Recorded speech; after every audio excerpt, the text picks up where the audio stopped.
this group of Muslim volunteers is fighting against the Russian invasion of Ukraine. И с помощью Аллаха, иншаллах, мы освободим эту страну от этих тварей. Иншаллах. Иншаллах. Держитесь, братья, все будет нормально. After finding mass graves of Ukrainian families, they're even more committed to the resistance. Твердое убеждение воевать до победного конца, но только... Even as they observe the holy month of Ramadan, fighting continues. At the root of their struggle is a deep desire to find a way back home to the Crimean Peninsula. Я отлично понимаю, что то, что сейчас мы делаем, это дорога в Крым, ну, к освобождению всех остальных территорий, которые оккупированы Россией. Ну, Исаакаев — это мое не настоящее имя. Но я думаю, этого достаточно. Ну, меня как Исаакаева знают, поэтому я буду говорить, что я Исаакаев. Аиса is ethnically Tatar and used to live in Crimea, a peninsula in the south of Ukraine that was annexed by Russia in 2014. Был одним из создателей батальона Крим. The Crimea Battalion is made up of primarily Muslim volunteers. Only a handful of them have previous military training. A couple of days after the war started, Aisa Kaiv released this video. Братья мои дорогие, любимые, и пытаются лишить нас чести. Поэтому мы должны сражаться с ними и убивать всеми дозволенными шариатом способами. It was an open call for Muslims to join him in the fight for Ukraine. In a few days, the group grew from 15 to roughly 100 members. Все эти дни, которые вот идет война, мы активно в этом участвуем.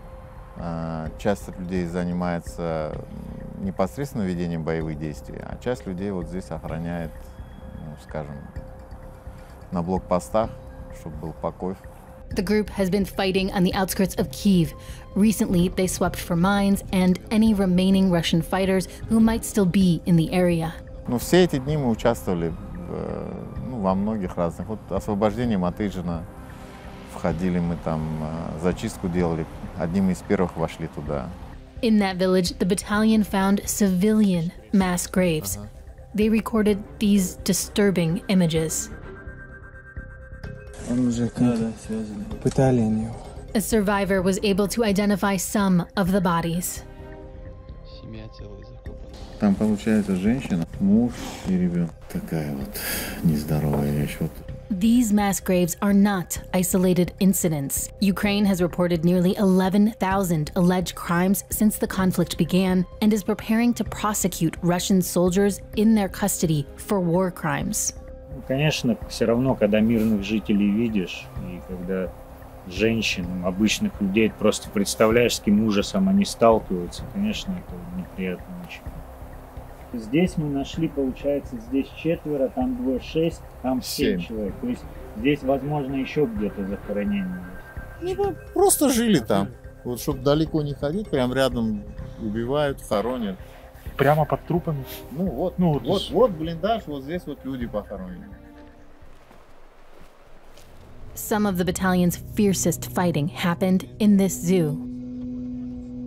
Вот этот вот дом угловой, мы когда сюда первый раз приехали, он был в целости, сохранности. Там, если мы общались, там блокпост стоял. Когда мы через несколько дней подъехали, там прямо на этот блокпост выехал танк и прямой наводкой расстрелял блокпост, там человек 8 сразу погибло. Заехали, там несколько машин подавили просто танками, прям с людьми. Ну, вот такой вот происходило здесь вообще кошмар. Ну, в принципе, везде по Украине, где бы они ни были, они везде творили одно и то же, практически, ну, в той или иной степени.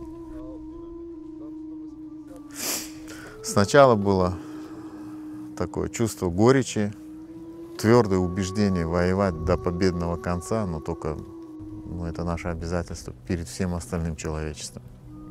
Today, roughly 400,000 Muslims live in Ukraine. Most of them are Crimean Tatars. Потому что, когда я в 2014 году приехал в Киев, я так понял, что практически никто не знал, кто такие крымские татары. Tatars have faced a long history of persecution. After World War II, Stalin accused the Tatars of working with the Nazis and expelled roughly 220,000 of them from the peninsula. Родился в Средней Азии, куда депортировали в 1944 году моих родителей. Deported Tatars were only able to go back in the late 80s, just before the collapse of the Soviet Union. Потом в 1989 году вернулся в Крым. С тех пор жил в Крыму. But that all changed in 2014 when Russia annexed Crimea. It was a move supported by many in the region, but Aissa, who was against the Russian takeover, left the peninsula. Around the same time, pro-Russian protests expanded into a civil war in the Donbass region. Just like today, ordinary people took up arms to fight back against the Moscow-backed forces. Ну и потом уже, когда на Донбассе началось, я сразу в это дело включился. That is when he founded the Crimea Battalion.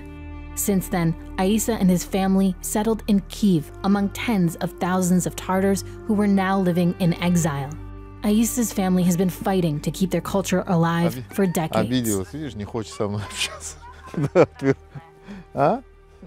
Ну мы дома, мы в семье живем как крымские татары, вот и все.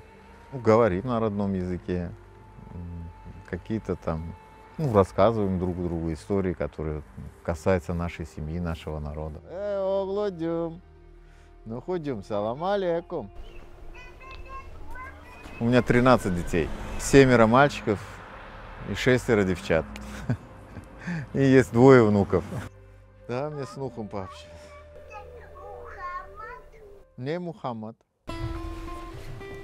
This is the month of Ramadan. Traditionally, Aissa would break his daily fast with a family iftar, but his wife and kids are now in Turkey, living as refugees. Понял, я чувствовал одно, что, наверное, не скоро с ними увижусь. Я не знаю, сколько это времени займет, но я так надеюсь, так, что получится. Мы освободим Крым, и они вернутся домой. Several battalion men gather for iftar in this Muslim community center on the outskirts of Kyiv. Вот. Ну, слава Богу, вот мы тут с ребятами вместе ифтарим, сухурим, молимся. Ну, близкие ребята все рядом вместе, как бы поддерживаем друг друга. Подразделения, братские, близкие отношения, они как бы помогают нам вместе пережить вот эти тяготы, скажем, военной жизни. Ramadan is a month of fasting, prayer, and giving. Crimea Battalion volunteers deliver food to Ukrainians in areas that were recently occupied by Russian troops. Коли їдуть всі наші воєнні, я пухнула таку велосипед і стою, кожен благословляє, а вони мені отако, отак, ну, розумієте, машуть, а я давай. Хлопці наші бойовий настрій був, не поникли, як ото, знаєте, держалися хорошо. Все буде нормально, ми переможемо. Уже вони сюди не вернуться. Вже не вернуться. Ні. Головне вооруження, щоб було. Їх треба так розбити, щоб вже й не повернулися. The food delivery is for anyone still in the area who needs help. На сегодняшний день у украинского народа и у крымских татар есть возможность показать и доказать всему миру, что христиане и мусульмане могут жить в одном государстве вместе, его защищать и созидать. No matter what happens with the war, the road ahead for Aissa will not be easy, but his sights are set in one direction. Мы сейчас собираемся передвигаться на юг, потому что как бы основные боевые действия сейчас вот на востоке Украины и южная часть, это Херсон и все, вот, та сторона. Потому что как бы это ближе к нам, туда, к Крыму, и хотим вот оттуда начинать свое возвращение домой.